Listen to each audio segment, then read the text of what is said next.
Bismillahirrahmanirrahim. Bismillahirrahmanirrahim. Assalamualaikum warahmatullahi wabarakatuh. Alhamdulillahi wahdah, sadaqa wa'dah, wa nasara 'abdahu wa a'azza jundahu wa hazama al-ahzaba wahdah. Asyhadu an la ilaha illallah wahdahu la syarika lah, wa asyhadu anna Muhammadan 'abduhu wa rasuluhu la nabiyya ba'dah. Allahumma salli wa sallim wa barik ala Muhammadin wa ala alihi wa ashabihi ajma'in. Rabbi shrah li sadri wa yassir li amri wahlul 'uqdatam min lisani yafqahu qawli, amma ba'd. Hadirin sidang jemaah salat maghrib dan isya yang dimuliakan oleh Allah Subhanahu wa taala.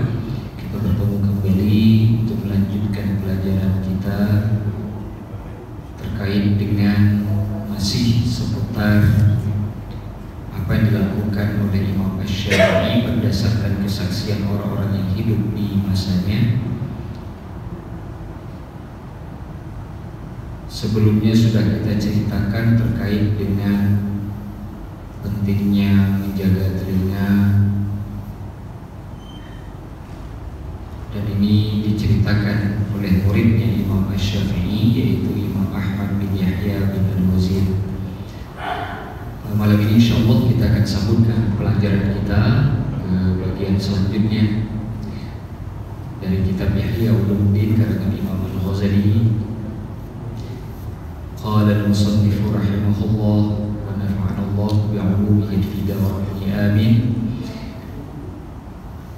Wa qala Asy-Syafi'i radhiyallahu anhu, Imam Asy-Syafi'i radhiyallahu anhu berkata,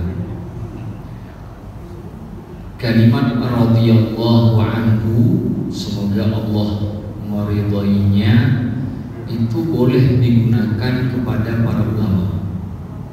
Tidak hanya mesti digunakan untuk para sahabat. Jika ada orang mengatakan, kenapa dipakai ke ulama, kan yang lazimnya untuk sahabat Nabi? Dalilnya adalah dalil radhiyallahu anhum wa radu anhu. Pada surah Al-Bayyinah juz 30 ayat yang terakhir, Allah ridha kepada mereka dan mereka pun ridha kepada Allah.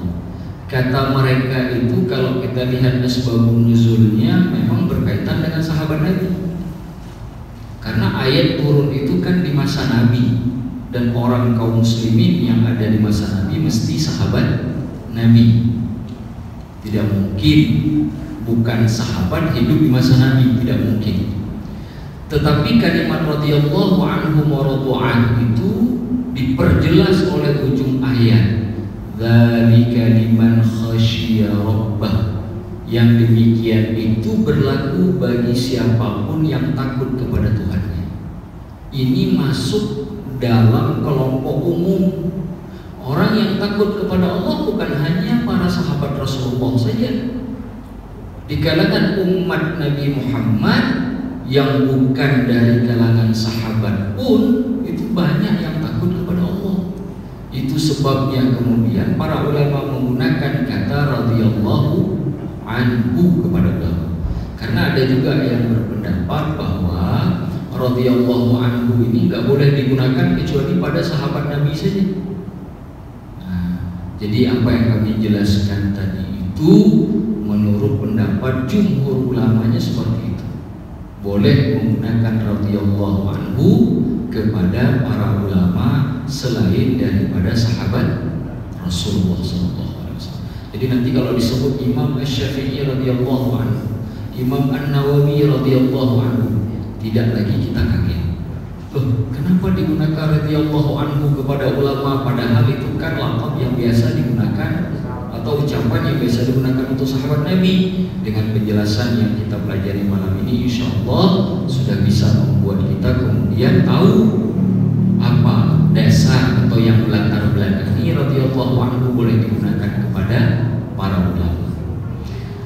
Berkata Imam Imam Asy-Syafi'i radhiyallahu anhu, kataba hakimun ila hakimin. Seorang ahli hikmah itu menulis untuk ahli hikmah yang lainnya. Menulis surat. Satu orang ahli hikmah menulis surat kepada ahli hikmah yang lainnya. Dikata Imam Asy-Syafi'i, qad utita ilman, engkau telah diberikan ilmu. Fala tudannis ilmaka bi dhulmatidz dzunub, maka janganlah engkau nodai ilmumu dengan kegelapan dosa. Fatabqa fid dhulmati, yang menyebabkan engkau akan selamanya tetap berada di dalam kegelapan. Yauma yas'a ahlul ilmi bi nuri ilmihim, pada hari di mana orang-orang yang berilmu akan berusaha mendapatkan cahaya dengan ilmu mereka. Kapan itu terjadi? Hari kiamat. Kata ilmu pada teksnya Imam Asy-Syafi'i barusan, yang setidaknya dinukilkan oleh beliau, itu dijadikan sebagai kata lawan untuk kegelapan. Padahal kan kita tahu kegelapan itu harusnya lawannya adalah terang. Sekarang kenapa ilmu dipakai sebagai lawan untuk kegelapan? Untuk menjawab pertanyaan itu kita harus ingat satu perkataan lainnya Imam Asy-Syafi'i ketika menghubungkan cerita ilmu dengan gurunya yang bernama Waqi'. Kata beliau, syakautu ila Waqi'i su'a hifdzi, aku mengadu kepada guruku yang bernama Waqi' tentang buruknya hafalanku. Ngafal nggak bisa-bisa, sedikit ngafal lupa, satu ayat yang dihafal, dua ayat yang lupa. Padahal yang ayat dihafal satu, yang lupa dua. Saking beratnya menghafal, berat sekali menghafal. Oh apa, misalkan ngafal surah-surah pendek di juz 30, kok jadi susah Ustaz ngafalnya? Nah itu pernah diadu oleh Imam Asy-Syafi'i kepada gurunya. Lalu beliau mengatakan, fa'arsyadani ila tarkil ma'asi, guruku tersebut lalu memberi petunjuk kepadaku untuk meninggalkan maksiat. Wa akhbarani bi annal ilma nurun, dan memberitahukan kepadaku bahwa ilmu itu adalah cahaya. Wa nurullahi la yuhda lil 'asi, sedangkan cahaya Allah tidak akan pernah diberikan kepada orang yang bermaksiat. Dari sisi ini kita tahu ternyata ilmu adalah cahaya, ilmu adalah terang. Itu sebabnya kenapa kemudian ilmu dalam teks yang sebelumnya kita bacakan dijadikan lawan untuk kegelapan. Yang menariknya adalah ketika disebut kata kegelapan disandingkan dengan kata dosa, bidzulmatidz dzunub, kegelapan dosa-dosa. Dosa dikaitkan dengan kegelapan.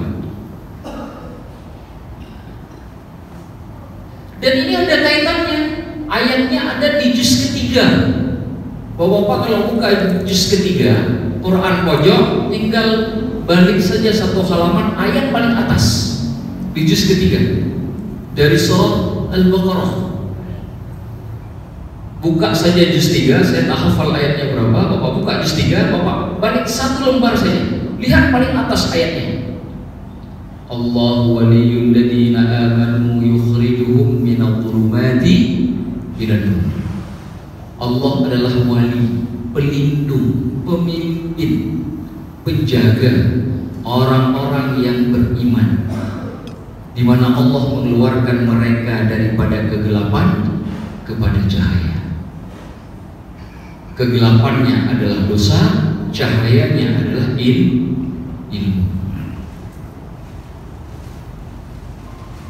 Ada juga yang menyebutkan kegelapan dosa, maksiat, sedangkan cahaya adalah iman. Dan itu ada kaitannya dengan ayat yang lain. Contoh misalkan surah Al-Asr, wal 'asr innal insana lafi khusr. Manusia itu sungguh sangat merugi. Illal ladzina amanu wa 'amilus shalihat, yang beramal soleh. Tapi ada satu ayat yang paling unik di surah Al-Mujadilah ayat 11. Ketika kata iman tidak disandingkan dengan kata amal, tapi kata iman disandingkan dengan kata ilmu. Yarfa'illahu alladhina amanu minkum walladzina utul ilma darajat. Allah mengangkat derajat orang-orang, Allah mengangkat orang yang beriman dan berilmu beberapa derajat. Kata Imam Al-Baghawi, seorang ahli fikih, ahli hadis dan juga ahli tafsir dari kalangan mazhab Syafi'i. Beliau punya kitab tafsir namanya Ma'alimut Tanzil. Kata beliau, walaupun ayat yang menyandingkan ilmu dengan iman cuma satu dalam Al-Quran, yang lainnya tentang iman dengan amal, tapi ayat yang menyandingkan ilmu, yang menyandingkan iman dengan ilmu itu menjadi dasar dari ayat-ayat yang menyandingkan iman dengan amal. Itu kata beliau. Makanya tak ada cerita banyak, cukup satu saja supaya jadi fondasi, sebagai dasar, dijadikan satu saja ayatnya. Jadi semua cerita iman dengan amal yang disandingkan di banyak ayat dalam Al-Quran, kembali ke surat Al-Mujadilah ayat 11 ketika Allah menyandingkan iman dengan ilmu. Ternyata ketika kita balik ke tafsir yang lain, ternyata ketemu. Gimana ketemunya? Ketika Allah bicara di ayat 31 surah Al-Baqarah, wa qala rabbuka lil malaikati inni ja'ilun fil ardi khalifah. Allah ingin ciptakan khalifah di muka bumi.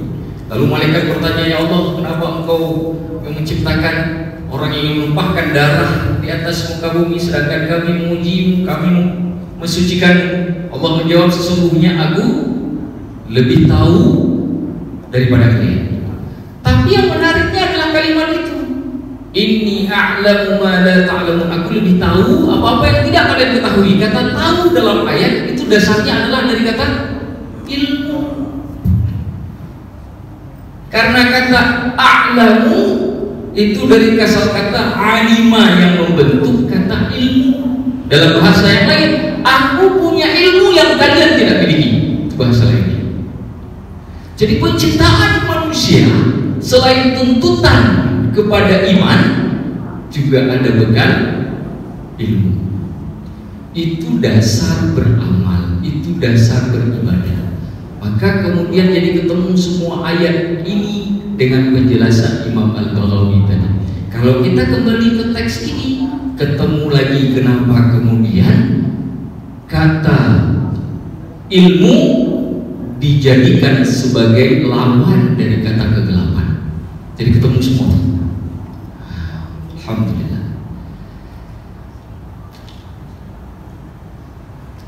Wa amma zuhduhu radhiyallahu anhu, adapun zuhudnya Imam Asy-Syafi'i radhiyallahu anhu, faqad qala Asy-Syafi'i rahimahullah, Imam Asy-Syafi'i semoga Allah merahmati beliau berkata, man idda'a, barang siapa mendakwa, berdakwah, atau barang siapa yang menganggap annahu jama'a baina hubbid dunya wa hubbi khaliqiha fi qalbihi, bahwa dia sanggup menggabungkan antara cinta dunia dengan cinta yang menciptakan dunia di dalam hatinya, faqad kadzib, orang itu pasti telah berdusta.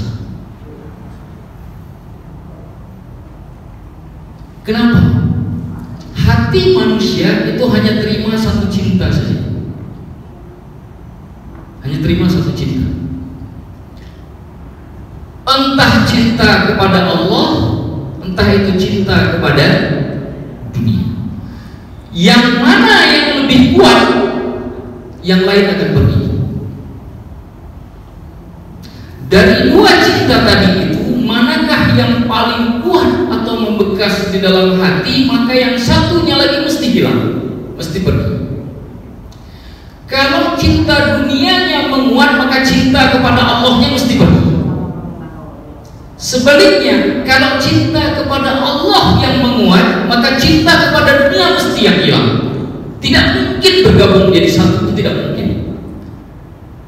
Maka kata Imam Syafi'i, orang yang mengklaim dirinya cinta Allah tapi di saat yang sama dia juga cinta dunia, itu pendusta, pembohong itu pembohong. Bagaimana mengatakan cinta Allah? Saya hidup demi Allah, segala semuanya untuk Allah. Tapi setiap ada perbuatan yang membawa kepada Allah dengan perbuatan-perbuatan yang membawa dia kepada dunia, dia pasti lebih pilih kepada dunia. Itu pembohong. Itu pembohong. Menurut Imam Syafi'i. Karena tidak mungkin cinta dunia dengan cinta Allah itu ketemu di dalam satu hati, mustahil. Maka harus memilih. Milih dunia atau milih Allah. Kalau milih Allah, banyak ayatnya, banyak hadisnya. Kalau di ayat dikatakan lebih dekat dengan orang leher. Dalam hadis dikatakan kalau kita berjalan satu langkah, Allah mendekat kita dua langkah. Kalau kita berjalan ke arah Allah, Allah berlari ke arah kita. Dibuat semacam analogi. Bahkan ada hadis juga yang mengatakan kalau kita berdoa kepada Allah, ikhlas karena Allah, amal ibadah kita benar, doanya juga ikhlas. Pada saat kita selesai berdoa, Allah kalau tidak mengabulkan doa hambanya itu, Allah malu. Allah malu. Kata Allah sendiri, hadis yang qudsi, hadis sahih, Allahnya malu. Pertanyaannya, siapa kita bisa bikin Allah malu? Kalau bukan karena besarnya cinta kita ke Allah. Nah, kalau kita cinta dunia, bagaimana mungkin Allah malu ke kita? Bagaimana caranya Allah malu ke kita? Malu untuk tidak menjawab doa kita, malu untuk tidak mengabulkan permintaan kita. Bagaimana caranya? Saya sering mengulang-ulang, jangan-jangan doa kita selama ini nggak dikabulkan oleh Allah itu ya karena Allah melihat kita nggak benar-benar cinta kepada Allah. Makanya perhatikan di dalam Al-Quran, kalau bicara kata cinta, semua kata cinta di dalam Al-Quran itu selalu bicara antara hamba dengan Khalidnya. Hanya sekali saja Allah berbicara masalah cinta terkait hubungan laki-laki sama perempuan, itu pada surah Yusuf. Cuma satu kali saja bicara hubungan laki-laki dengan perempuan dalam makna cinta, satu kali. Itu pun bahasanya yang negatif. Ketika mengatakan Zulaikha yang sangat besar cintanya kepada Yusuf, kan itu negatif karena tidak boleh, karena Zulaikha sudah menikah, sedangkan Yusuf orang yang tinggal di rumahnya. Satu kali Allah bicara cinta laki dan wanita, itu pun dalam makna negatif. Selebihnya semuanya bicara tentang hamba dan Allah. Ayat yang paling indah dan sering saya ulang-ulang, ketika Allah mengatakan innal ladzina amanu asyaddu hubban lillah, orang yang beriman itu orang yang kecintaannya kepada Allah itu sangat besar. Ketika disebut sangat besar, itu bukan hanya lidah, dibuktikan dengan perbuatan, dibuktikan dengan hati. Berapa banyak orang yang mengatakan saya cinta Allah, tapi ketika kita lihat perbuatannya tidak sedikit pun mencerminkan bahwa dia cinta Allah. Itu kata Imam Syafi'i, pendusta, pembohong.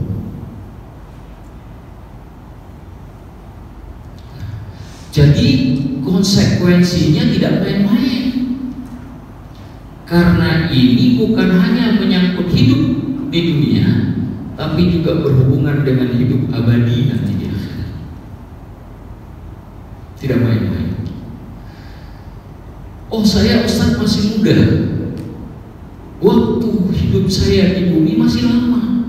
Berapa banyak anak bayi yang baru lahir kemarin itu kemudian meninggal dunia? Berapa banyak? Umur itu di tangan Allah, entah itu muda, entah itu tua, tidak ada yang tahu. Berapa banyak anak muda yang mendahului ayahnya yang sudah tua? Berapa banyak? Makanya Imam Syafi'i mengatakan pemuda dia sore hari pagi hari ketawa ketiwi, wa akfanuhu tunsaju wa huwa la yadri, sedangkan kain kafannya sudah ditenun sedangkan ia tidak menyadari. Kata Imam Syafi'i. Berapa banyak? Nah, muda pagi hari ketawa ketiwi, siang hari lompat-lompat, malam hari pesta, sore harinya main, malamnya pesta. Padahal di saat yang sama kain kafannya sedang ditenun, tapi dia tidak menyadari. Berapa banyak? Kadang-kadang tuh kita lihat di berita bahwa ada anak muda ketabrak pulang motornya kecelakaan dari pulang party pesta. Jalan raya kecelakaan, mati, meninggal. Yaitu apa namanya? Pendekatan tasawuf yang luar biasa yang dilakukan oleh Imam Asy-Syafi'i. Jadi sekarang kita timbang-timbang perkataan ini, kira-kira di hati saya mana yang lebih kuat? Lebih kuat Allah atau lebih kuat dunia? Bagaimana cara membuat penilaiannya? Lihat perbuatan kita sehari-hari. Dari pagi ketika kita bangun tidur sampai kita tidur kembali, kita hitung. Masing-masing kita menghitung, kita lihat manakah yang lebih dominan. Jika lebih dominan dunia, berarti perkataan bahwa kita cinta Allah itu dusta. Dan itu sudah warning, peringatan keras. Itu peringatan keras. Semoga semua kita diselamatkan oleh Allah. Waqala al-Humaydi, berkata Imam al-Humaydi, ini juga muridnya Imam Asy-Syafi'i, kharaja Asy-Syafi'i rahimahullahu ila al-Yaman. Imam Asy-Syafi'i rahimahullah itu keluar ke negeri Yaman karena memang beliau pernah dari Mekah berangkat ke Yaman sebelum beliau nanti pergi ke wilayah Irak, khusus tepatnya di Baghdad.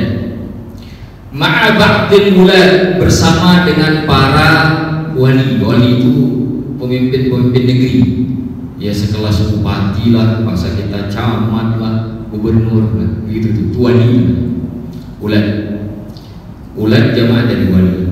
Fansarafa ila Makkah, dari sejak beliau ke Yaman terus balik lagi ke kota Mekah. Fansarafa ila Makkah bi 10,000 dirham, beliau kemudian kembali ke kota Mekah, bersama beliau ada 10.000 dirham. Yang namanya pergi dengan gubernur, pergi dengan bupati. Ya minimal kan kalau bahasa kita zaman sekarang tiket kan gratis, uang jalan kan ada, kira-kira begitu. Halal Pak. Apa yang dilakukan oleh beliau, oleh Imam Syafi'i ceritanya? Apa yang dilakukan oleh Imam Syafi'i dengan uang-uang itu semuanya? Fadhariba lahu khaba'un fi mawdi'in kharijan min Makkah. Lalu ketika beliau sudah mendekati kota Mekah, belum masuk ke kotanya, masih di luar, didirikanlah tenda, kemah. Belum masuk ke kota Mekah. Fakana an-nas ya'tunahu, sedangkan orang-orang datang ke tempat Imam Syafi'i memasang tenda, berada di tenda tersebut. Datang orang-orang kepada Imam Asy-Syafi'i. Fama bariha min mawdi'ihi dzalika hatta farraqaha kullaha. Tidaklah beliau tinggalkan tempat tersebut sampai 10.000 dirham itu beliau bagikan semuanya kepada orang-orang. Di zaman sekarang yang saya tahu ada di Mesir namanya Syekh Mutawalli Asy-Sya'rawi. Syekh Mutawalli Asy-Sya'rawi itu mendapatkan menjadi tokoh ulama yang digabungi di dunia Islam sehingga berhak terhadap piala dari Raja Saudi. Bawa pulang duit itu banyak sekali. Kalau saya tidak salah ingat, itu hampir sekitar 100.000 pound Mesir kira-kira. Miliaran, Pak. Uang itu semuanya dibagi kepada orang kampungnya. Ada yang mengatakan sebagian uang itu juga ditambah untuk membuat rumah sakit gratis untuk masyarakatnya. Itu Syekh Tony Syarif. Uang itu dibangun, jadi ada rumah sakit. Jadi beliau termasuk yang memberikan kafalah. Jadi orang berobat nggak punya duit ditanggung dengan kafalah itu.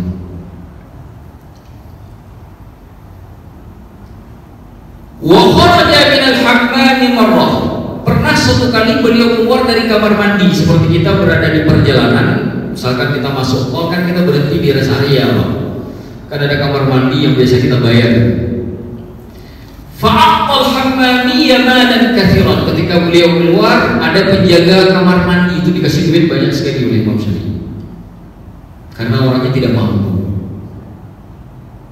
Kalau kita kan kasih 2.000 kan, itu pun nggak bisa 1.000, udah nggak usah ditawar ya. Begitu kasih saja 2.000. Kalau kita mampu kasih saja 2.000. Kalau lebih ya tambahin. Jangan pakai ditawar. Kita pergi ke mall tidak tawar, Pak. Kenapa bayar orang jaga kamar mandi pakai tawar itu kenapa? Kita beli baju di mall itu harganya 2 juta, nggak pakai tawar, keluar saja, pakai gesek lagi. Gampang, Pak. Nah sekarang pergi kamar mandi, padahal itu lebih penting daripada beli baju. Pak, kalau lagi sesak perut, kita lagi beli baju nih, perut sesak, kira-kira lanjut jual beli atau lari ke kamar mandi dulu? Mana yang lebih penting? Kamar mandi lebih penting kan? Nah sekarang beli baju bisa gesek 2 juta tanpa nego. Nah sekarang ngasih orang jaga kamar mandi 2.000 pakai nego. Nggak usah nego, kasih saja. Toh nggak mungkin dia orang kaya. Kalau dia orang kaya pasti nggak jaga kamar mandi kan gitu. Logikanya kan sederhana. Kalau dia orang kaya nggak mungkin jaga kamar mandi. Jadi nggak usah nego, kasih saja. Nah, itu dilakukan oleh Imam An-Nawawi. Wasaqqa sawtuhu min yadihi marratan. Suatu kali cambuknya jatuh dari tangan Imam Asy-Syafi'i. Jadi beliau dalam riwayatnya Abu Nu'aim al-Asfahani disebutkan beliau pergi ke satu tempat dengan naik keledai. Dulu orang naik keledai itu bawa cambuk supaya ngejutin keledai biar jalan. Cambuk Imam Syafi'i itu jatuh dari tangan beliau suatu kali. Farafa'ahu insani ilaihi, lalu diambil oleh orang lain dikasih kepada Imam Syafi'i. Fa'atahu jazaan alaihi 50 dinaran. Lalu dengan sebab mengambil cambuk yang jatuh dari tangan beliau tadi, dihadiahkan kepada orang itu 50 dinar. 50 dinar. 50 dinar itu jutaan. Sekarang kita jangan lihat dari perspektif angka. Kita lihat dari perspektif sifat perbuatannya, yang menunjukkan betapa dermawannya seorang Imam Asy-Syafi'i. Orang yang punya kemampuan dan tidak dermawan, tanpa kita sebutkan angkanya, asal punya sifat kedermawanan, itu dia sedang membuka jalan kesuksesan. Kedermawanan itu bisa kepada siapapun atau apapun yang memiliki manfaat. Fakir miskin, orang yang tidak mampu, orang yang membutuhkan, orang yang ikut pendidikan, orang yang tidak punya kebutuhan apapun tuh, atau untuk rumah Allah seperti kita di sini. Oh Pak, ini datang misalkan di sini setiap hari, misalkan ada rezeki, ini ceritanya ada rezeki 2.000 saja setiap hari. Setiap hari nabung tuh akhirat, deposito akhirat 2.000. Ustaz malu saya kasih masuk ke dalam celengan, takut dilihat orang. Nah, di sini kan ada celengan luar juga kan. Nah, masukkan di celengan luar yang besar orang kalian, supaya tidak timbul ria, bisa orang tidak lihat. Jadi maksud saya terlalu luas ruang kita berbuat baik itu dalam bentuk kedermawanan. Tapi ada poin satu lagi yang paling penting tentang kedermawanan ini disebutkan di sini.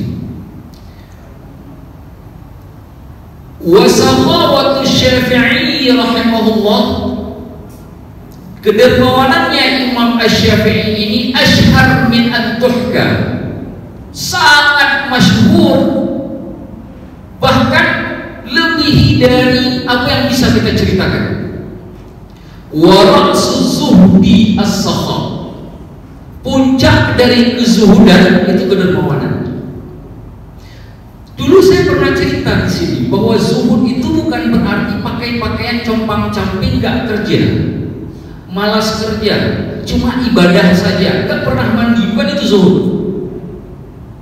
Zuhud itu antada'a dunia fi yadika la fi qalbik, engkau letakkan dunia di tanganmu, bukan di hatimu, itu zuhud.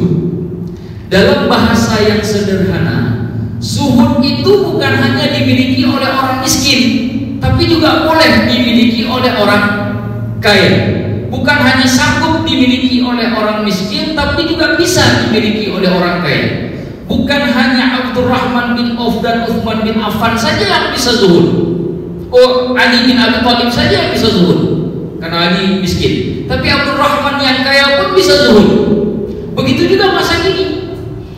Bukan hanya orang yang tidak punya harta saja yang bisa zuhud, orang kaya pun bisa zuhud. Karena zuhud, puncak kezuhudan itu dermawanan. Punya uang banyak, tapi dermawan itu zuhud, tanda zuhud itu. Bahkan orang miskin pelit belum tentu zuhud. Orang miskin pelit. Bagaimana caranya orang miskin pelit? Punya duit 5.000, ada orang butuh 1.000, dia nggak mau bagi. Punya duit 5.000, ada orang yang butuh 1.000, dia nggak mau bagi. Itu pelit. Belum tentu orang miskin itu zuhud. Kenapa? Sifat kedermawanannya tidak keluar. Apa alasannya? Disebutkan oleh Imam Al-Ghazali.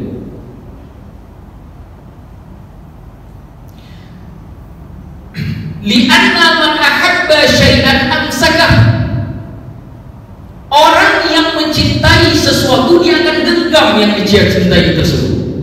Orang cinta harta, dia tidak akan lepaskan harta itu, Bang. Orang yang cinta harta, cinta uang, dia pasti tidak akan lepaskan harta dan uang itu, karena dia cinta. Itu hakikatnya cinta itu ya begitu. Cinta itu tidak mau melepaskan. Kalau mau melepaskan bukan cinta namanya. Itu hakikatnya begitu. Makanya kenapa kita tidak bisa melepaskan Allah? Karena kita cinta Allah. Begitu jawabannya. Makanya kenapa kita dilarang cinta harta berlebihan? Karena kita takut nanti untuk melepaskannya, hilang sifat kedermawanan kita. Maka kemudian dipandang sebagai sesuatu yang buruk di dalam kacamata agama. Yang menariknya lagi, walam yufariqil mala illa man sawratid dunya fi 'ainihi. Seseorang dia tidak akan sanggup berpisah dengan hartanya kecuali dia memandang dunia itu kecil. Kalau dalam pandangan matanya dunia itu kecil, maka dia mudah melepaskan hartanya. Tapi kalau dia lihat dunia ini terlalu besar, dunia ini terlalu mewah, dunia ini terlalu hebat, maka sulit dia lepaskan hartanya. Itu hakikatnya. Maka hubungan orang yang tidak zuhud, atau dalam bahasa yang sehari-hari kita gunakan pelit, tamak, bakhil, medit, apa lagi, itu hakikatnya karena sifat kedermawanannya hilang. Kenapa? Karena berlebihan mencintai sehingga dia tidak bisa melepaskan. Padahal cinta yang seharusnya hanya kepada Allah, yang tadi saya katakan, asyaddu hubban lillah, sangat cinta kepada Allah. Kenapa? Supaya kita tidak bisa mudah untuk melepaskan Allah di hati kita. Kenapa orang mudah melepaskan Allah? Karena dia sebenarnya tidak cinta. Nah, hakikatnya ke cerita Imam Syafi'i. Kenapa Imam Syafi'i mudah melepaskan harta yang dimiliki tadi, dermawan tadi, punya sifat dermawan? Kenapa? Karena merasa bahwa itu bukan miliknya. Rasa cinta yang dimilikinya hanya terbatas, sehingga tidak sulit.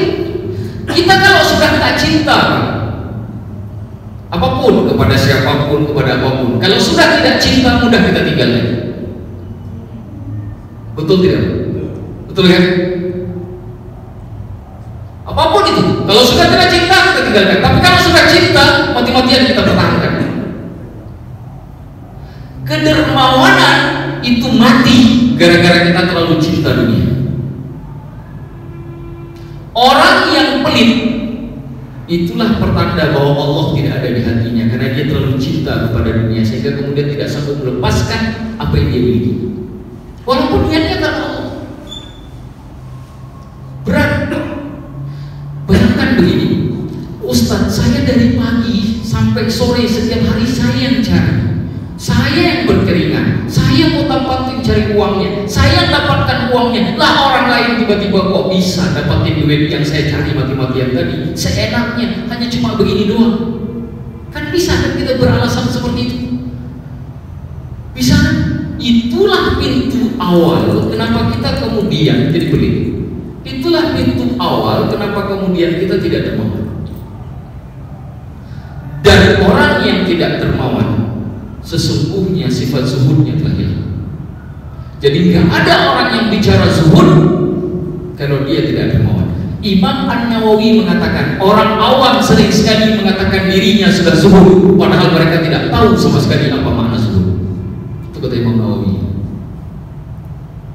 Nanti ketika kita masuk bab zuhud itu akan dibahas secara lebih mendalam. Intinya pada malam ini yang harus kita pahami terkait dengan zuhud bukan dari sisi apakah kita itu miskin atau kaya, itu dulu. Karena orang miskin bisa zuhud, orang kaya pun juga bisa zuhud, itu satu. Yang kedua, hakikat zuhud itu meletakkan dunia itu di tangan, bukan di hati. Sedangkan cinta itu adanya di hati, bukan di tangan. Orang yang meletakkan dunia di dalam hatinya, maka dia sudah mencintai dunia. Karena disitulah tempat ruang di mana cinta berada. Sedangkan pada teks sebelumnya disebutkan bahwa satu-satunya cinta yang boleh diletakkan dalam hati adalah cinta kepada Allah. Sehingga ada kalimat yang mengatakan tadi, orang yang mengatakan bisa mengumpulkan cinta dunia dan cinta Allah di dalam satu hati, maka orang itu adalah pembohong. Kalimat ini tegas. Yang ketiga, biar makna zuhud itu kemudian kita miliki, buka pintu kedermawanan. Bagaimana caranya? Jangan dulu lihat ukuran.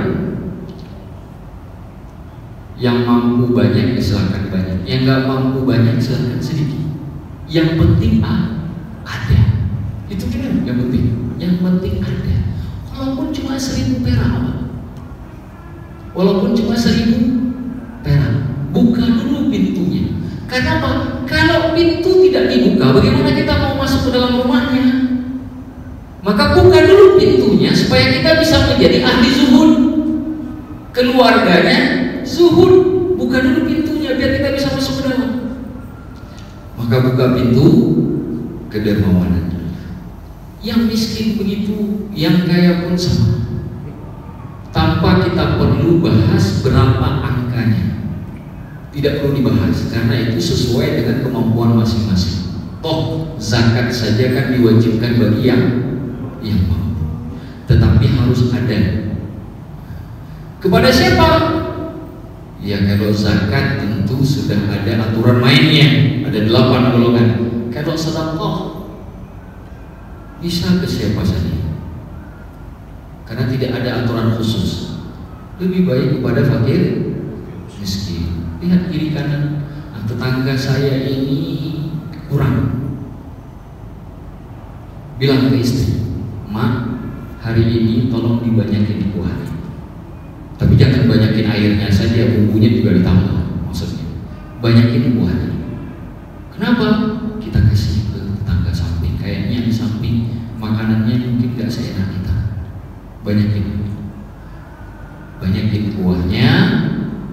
banyakin isinya, kasih dalam mangkok, bawa ke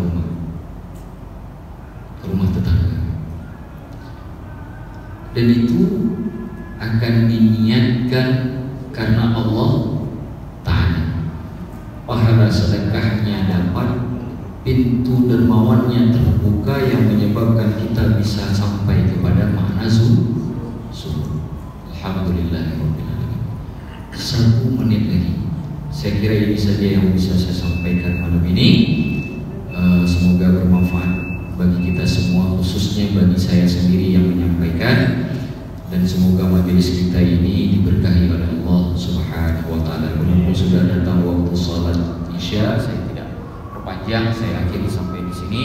Hadanallahu wa iyyakum ajma'in. Qulu qawli hadza wa astaghfirullahaladzim. Assalamualaikum warahmatullahi wabarakatuh. فبأي آلاء ربكما تكذبان